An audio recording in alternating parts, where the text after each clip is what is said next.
We are standing by waiting to interview the Home Office Minister, Dame Diana Johnson, this morning.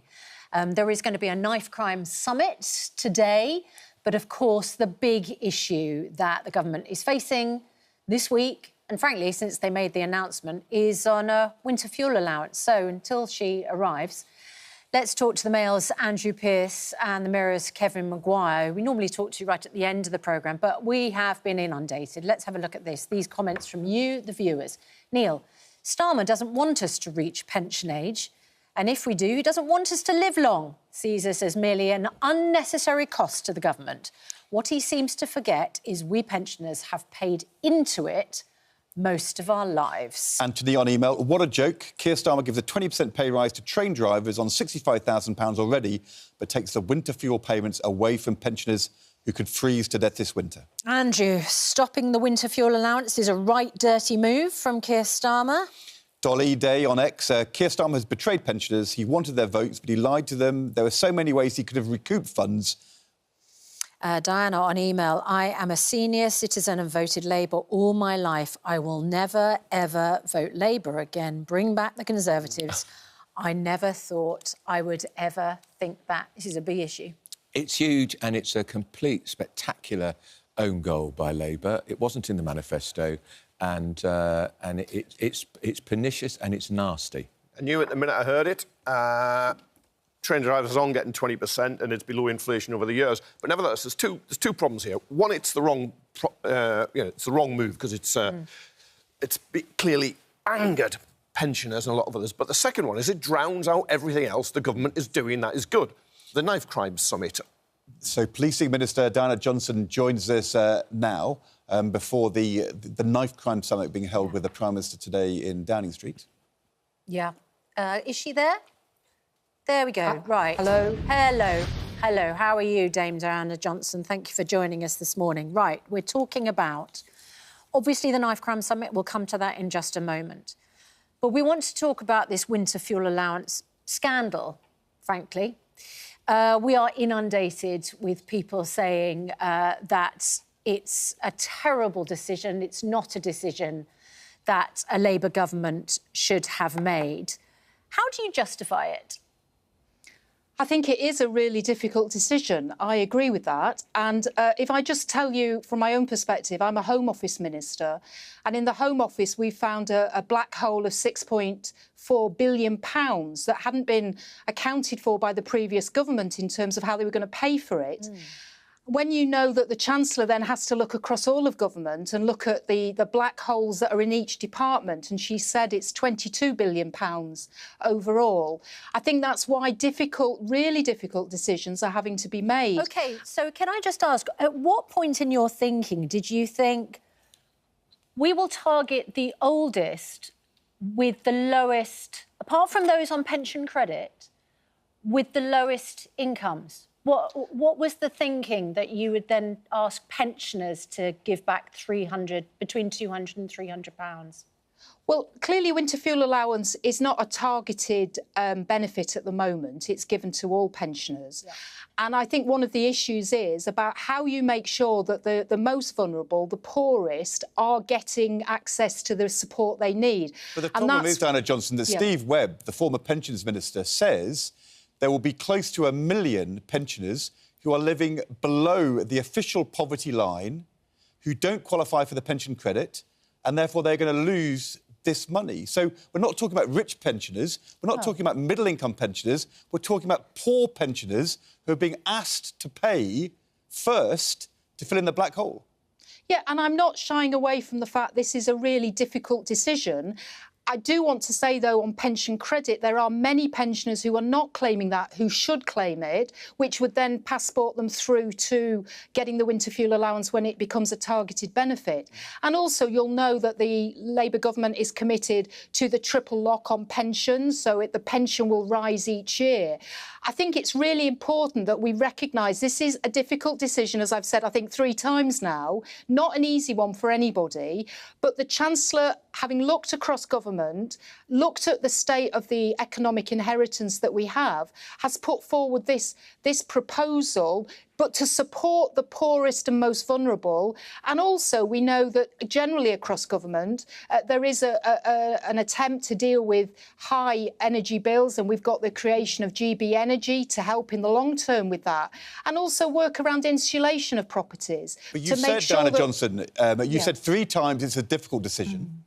But the question we're asking you is it a fair decision?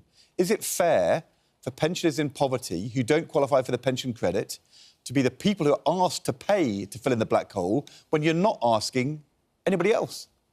Well, of course, we have the budget coming up in October, and there'll be more measures there, I'm sure you'll appreciate. I'm not privy to that, but there will be further announcements. But is it fair? Is it fair what the Chancellor's doing? I think Will you tell us it's a fair thing to do? I think it's a really difficult decision. You've said, can I just ask, for our on behalf of our viewers, can you stop saying it's a difficult decision? OK. Right? We all understand you have to make choices. You've made this particular choice. You didn't find it difficult because you made it. So is it the right decision? Well, I'm a Home Office minister. This is a decision by the Chancellor of the Exchequer. Do you think it's a right decision? You're in the government. You're a minister. Can I just say, she's got the overview of government that I haven't got. I've got an overview of what's happening in the Home Office, and I've explained to you about the black hole there. Let me ask, will you vote for it tomorrow?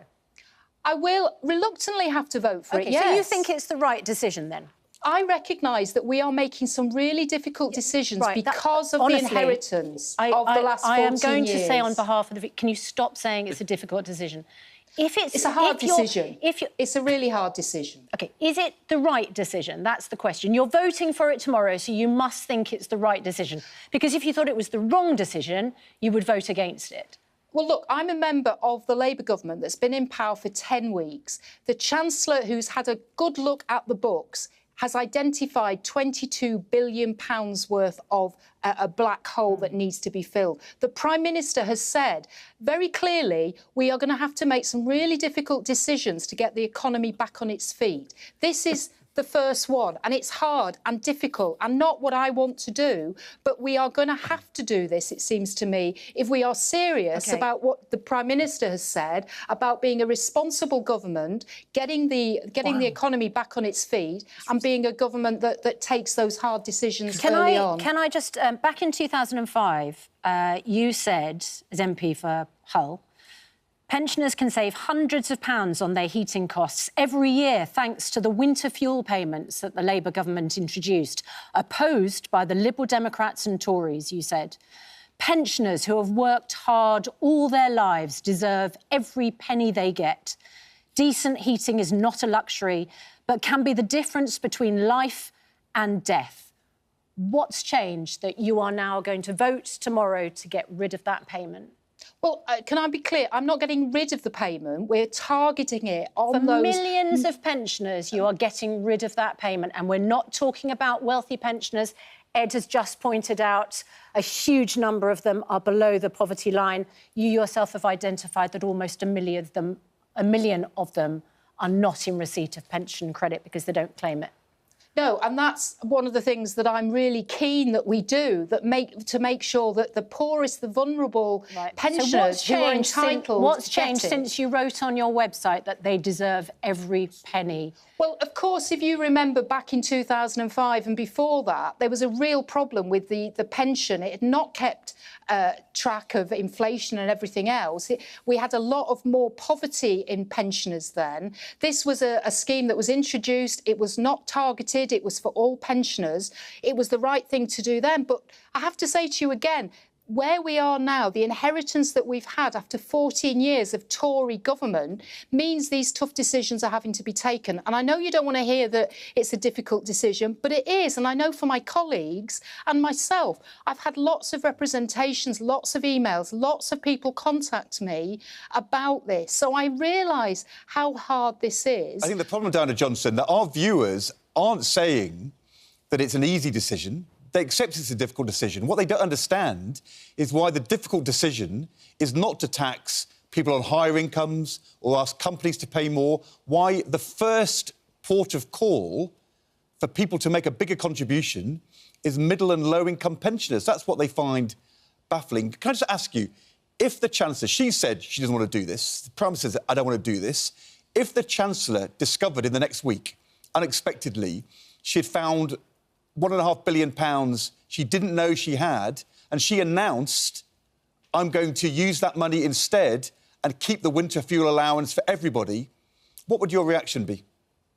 Well, if the Chancellor is able to do that, obviously, I would be very happy with that. But I have to have regard to the fact that the Chancellor has had a look across government, has looked at all the budgets, has looked at the state our finances are in, and has come to this conclusion that this is the decision that she thinks we should make. But you're absolutely right. If she was able to do something differently, that, I'm sure, would go down very well. But I'm not party to the discussions and the scrutiny that she's obviously carried out to reach this conclusion. OK, just before we let you go, there's a huge knife crime summit that you're hosting today. Idris Elba has just arrived for that. How do you fix the problem?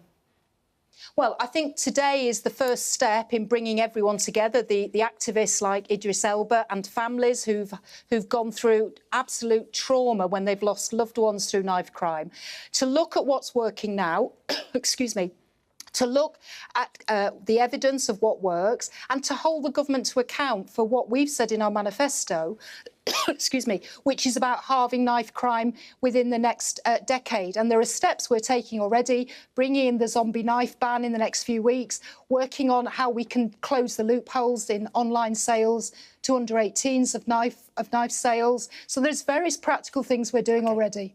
All right. We'll let you go and get a glass of water, Dame Diana Johnson. Thanks very much indeed.